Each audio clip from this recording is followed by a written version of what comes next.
Hey everyone, how's it going? It's Matt here. Welcome to the second installment of this video series looking at the gear that I use for PRS matches.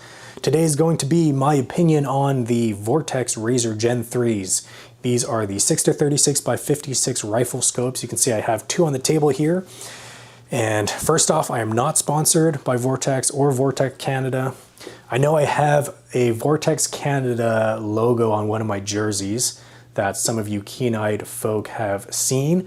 It's a long story why that logo is on there. There was some talks in the past about me joining their ambassador team or whatever you want to call it, but for various reasons it didn't happen, so I was never sponsored by Vortex Canada, but they did support me a little bit in other ways, and I'm very appreciative of that. However, both these scopes I purchased by myself like any other regular person would. One of them I did have a 50% off cert from a prize table, but it's 50% off MSRP. So really at the end of the day off the shelf, it's more like a 15% discount. But I bought both of these brand new, and honestly, I really like these scopes. So this is the older one here. I got my first Gen 3 here towards the tail end of 2022. So I've run it for like 2.5 seasons now, with really good success. And then I picked up this one more recently. I think I picked this one up at the end of 2023. And this was sort of my backup slash centerfire PRS scope. So this one lived on my primary rimfire competition rifle. And then this one sort of floated around as I needed, and also for my centerfire activities. But both of them are essentially the same. So I'll probably just be using one, to talk about and whatnot. I do like, right off the bat, I like how Vortex includes everything you would ever need for the scope. They include like the batteries, which I've only had to replace once, probably because I always forget to turn off the illumination once I use it.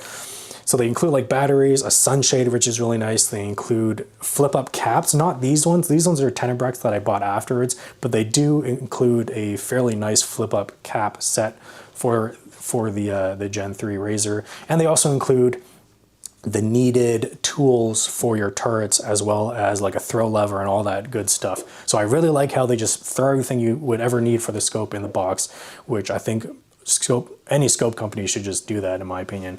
I will say, or here, let me take a step back. Overall, as a scope, like as a scope package, I think this is it's so close to being what I would consider the perfect PRS scope. It was almost there. Like it was so close to being the perfect PRS scope for me. The biggest thing though, I'll tell you right now, is the turrets. The elevation turret is not very good in terms of the feel. It tracks fine. They both track fine. And there's been tracking tests done online that show the Razor Gen 3s track really, really well. So I didn't have any issues with that. But just, man, the turrets, how they feel, I think for like in Canada, this is what, like a $4,500 scope. I can't believe how bad these turrets are. However, everything else about it, in my opinion, is just phenomenal. It's such a great scope to use. It really is a pleasure to use. The glass quality is great. Is it the best of the best? No, but it's definitely competing up there with some of the best. I think that's the best way to put it. The glass quality never lets you down. I've shot quite a few more woods matches in the past 2 seasons.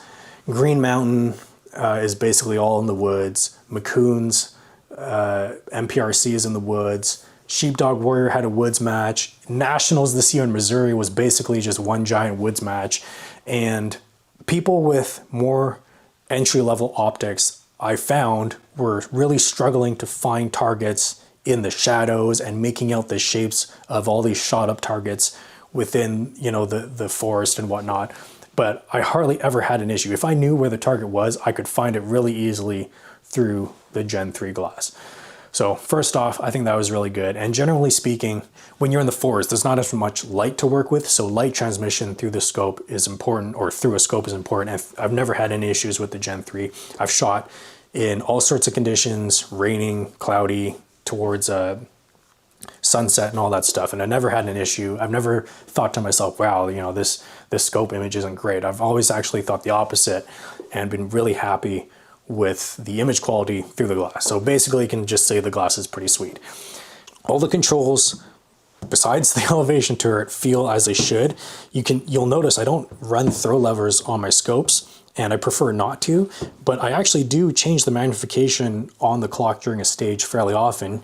I have tons of match footage you can watch, but I do, you know, change it, and the tension in both these scopes feel the same, and I think it's just perfect. It's not going to move on you if you don't want to, but it's a nice quick adjustment that isn't taking excessive force. The parallax knob is the same. I would say they are ever so slightly too stiff, but it's not an issue. I change these on the clock all the time with no hassle. I can't say that for all of the scopes I've tried. Like even other Vortex scopes have been way too stiff in the parallax adjustment. This one has not been the case. I do like the locking illumination dial. So you actually have to pull out the knob there to adjust the illumination setting, which is kind of nice actually. I kind of like that. And then it pushes back in when you're not using it. All right, so sort of going on to the elephant in the room, since I already mentioned it, is the turrets. All the controls on this thing feel great, but the elevation turret honestly was, in my opinion, borderline unacceptable for such an expensive rifle scope. Out of the box, the first Razor I got, which is this one here, was terrible. It almost felt like you needed a breaker bar to turn the turret. It was so stiff. And honestly, it was, again, a bit unreasonable to even think you could dial this quickly during a PRS stage.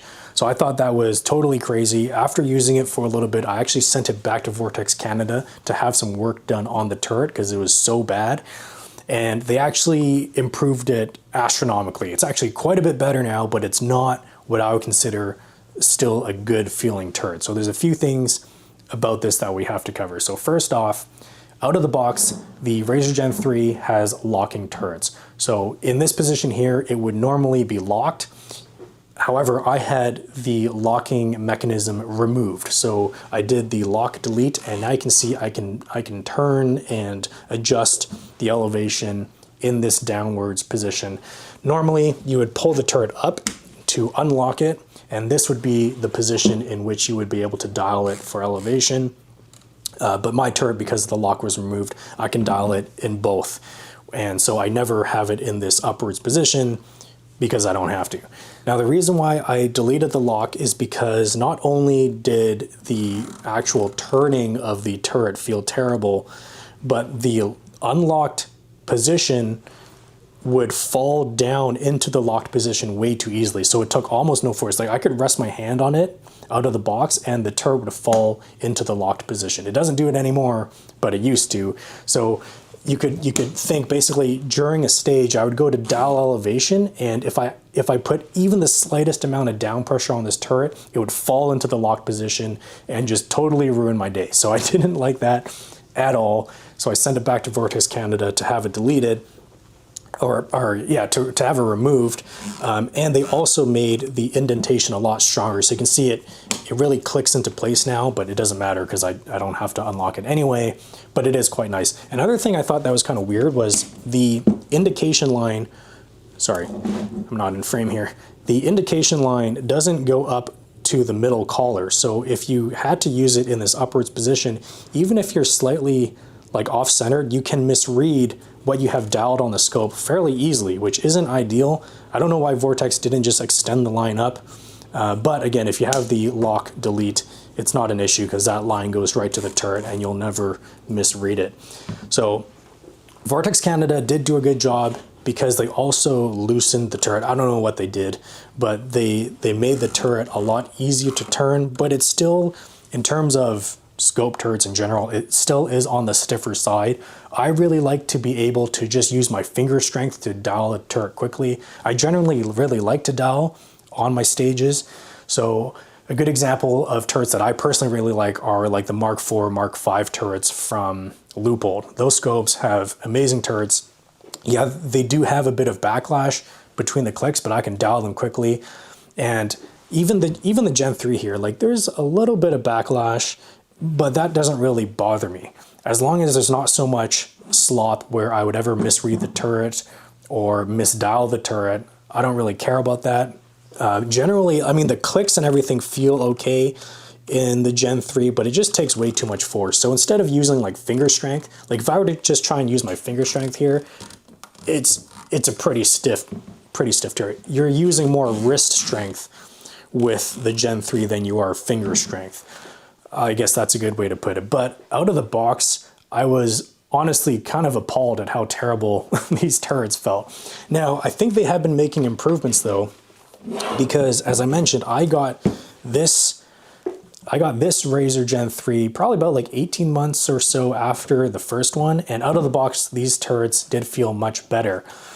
However, I did send this back to Vortex Canada to also have the lock removed, so you can see I can dial this in the low position as well. And the turret is maybe slightly stiffer than this one, but I think it's just because this one hasn't broken in. It hasn't seen nearly as much use as my, I guess you could call primary Gen 3 that I've used for many, many matches now. I also asked Vortex to not remove the lock from the windage dial. So my windage knob is still a locking turret. So I still have to unlock it in order to dial. But that's just my preference. I like my windage to be capped or locking, but I like my elevation turret to just be exposed for my competition rifles. Again, just my opinion. The reticle in these scopes are the EBR-7D. Now, I've used the 7B, I think, and the 7C was in the Strike Eagle, and this is like the new rendition of it in the EBR-7D. I personally think the reticle is really good for competition use. It's intuitive, easy to read, quick to read, and I can use it very, very effectively. So I don't have an issue with it. It used to be hands down my favorite competition reticle, but I actually really like the Mil-XT in the Night Force with sort of the dots at like the half mil marks and stuff in the Christmas tree.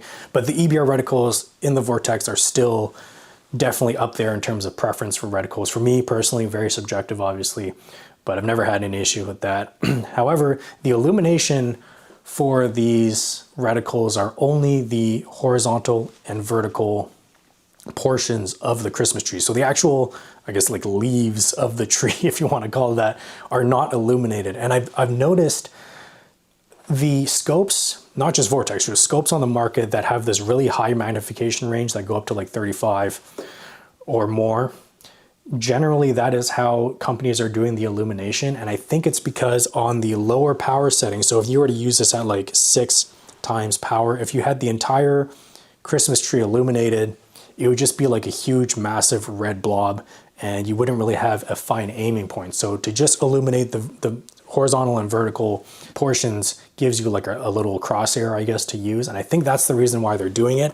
However, I would say if you're actually shooting a PRS night match, which I have done several times now, I personally wish they illuminated the entire tree like they did in the Strike Eagle and like they do in the Bushnell Match Pro ED, another 5-25 scope. They will illuminate the entire Christmas tree, and that is my preference for actually shooting a PRS match at night.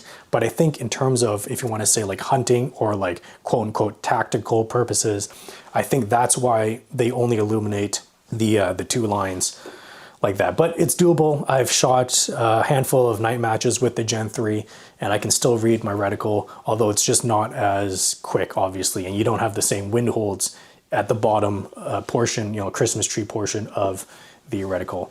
But just something I thought I would note. But the same thing, like the ATAC-R Mil-XT, the 7-35, also only illuminates the vertical and horizontal main portion of the reticle. So I think it's just like a choice companies are making for the more tactical oriented side or application of things, but not great for competition. However, it's just common to see. And I have started to use illumination in my scopes even more outside of night matches, because as I mentioned before, I have shot quite a few woods matches, and even when it's dim on a cloudy day, to just pop on the illumination is kind of nice. So I've been using that more and more, and I do wish that the whole thing was illuminated, but that is not the case. The Razer Gen 3 is, again, so close to being the perfect periscope, in my opinion, but it's just not quite there because of mostly the turret. I think the reticle could be improved slightly for me personally, and then the whole illumination thing as well, which it just seems to be a common practice. I know the Vortex bronze color is a bit polarizing as well. I first did not like this color, and it grew on me. I think it grows on you. If you run the Razor Gen 3 or any Razor and you end up liking it, you're brainwashed into also liking the color that Vortex makes these scopes in. So I don't mind I don't mind these scope colors anymore. Although they actually did make a limited black Gen 3. I think you could only get it from Optics Planet or something like that, but it was never available in Canada. So that was kind of sad. We're stuck with the purpley brown, I guess you can call this. All in all, I think this was a very worthy successor to the Gen 2. The Gen 2 is getting a bit outdated. It's pretty old scope. I mean, how long has it been out now? Like more than 10 years, I think. So the Gen 3, when it made its introduction like 3-ish years ago, maybe 4 years ago now, it was a huge step up from the Gen 2. And they did upgrade the Gen 2 through the years. Like they offered it in different reticles and they changed and tweaked some things here. Oh, one thing I didn't mention is the zero system, or the zeroing mechanism for the turrets. The way you zero the turrets on the Gen 3 has been changed from the Gen 2, and I really like the system actually.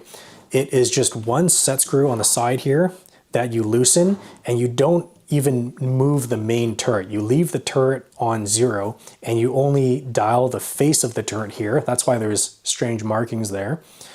And you only have to move the face there, and it doesn't have any clicks. So you have infinite adjustment on your zeroing. So you can go in between clicks, which you wouldn't normally be able to do on a lot of scopes. So I think that's really cool. And it works well. I really like the fact that it's just one set screw and you don't have to take out the set screw. There's no small parts. It's a fairly large hex driver that you use. You just loosen it up, make the adjustment, tighten it back down, and it's done. Super quick, super straightforward, and it works well. I really like that. That was a feature that I really liked about this scope as well. I forgot to mention that, but I'm glad I didn't forget to mention that at the end of the day.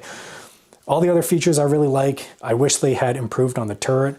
I hope in the future they can make this awesome zeroing system with a better feeling turret because that would greatly improve the scope for competition shooters. But anyway, the Razor Gen 3s have served me very well, and I do actually plan to try a new scope this year. It's in transit to me now. I'll sort of let that be a surprise when it gets to me. If you have any questions, leave them in the comment section and I'll do my best to answer. If not, I'll see you in the next video. Take care. Cheers.